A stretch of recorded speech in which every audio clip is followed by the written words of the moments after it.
Hello দর্শক, পান চাষি ভাই কেমন আছেন? আশা করি আল্লাহর রহমতে সবাই ভালো আছেন। এই যে দেখতে পাচ্ছেন পান গোছানো হচ্ছে, আর উপরে আপনার এই যে কাপড়টা দেওয়া আছে, এর উপরে পানি দেওয়া আছে। পানি দেওয়ার কারণে আপনার পানগুলো সতেজ এবং তাজা আছে, এই পানগুলো নষ্ট হবে না। আর এই যে সুন্দর করে দেখেন পানগুলো কত সুন্দর করে পানগুলো গোছাচ্ছে। আর এই পান গোছানোর পরে এই পানগুলো চলে যাবে আপনার বিভিন্ন আড়তে। আড়তে আপনার আমাদের রাজশাহী জেলায় পানের আড়তের অভাব নেই, প্রচুর আড়ত। আর প্রতিদিন আমাদের এই রাজশাহী জেলায় আপনার পানের বেচা কিনা হয়।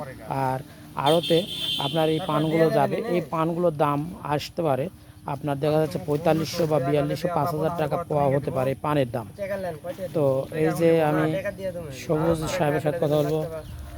ভাইস্তে, এই পান কেমন দাম আসতে পারে? পানের বাজার, পান তো ভালো, বাজার কমে গেছে, এখন দেখা যায় কিরম হতে পারে। ও আচ্ছা, কেমন হতে পারে এটা বলা যাচ্ছে না। না, না, পানের বাজার অনেক কমে গেছে তো।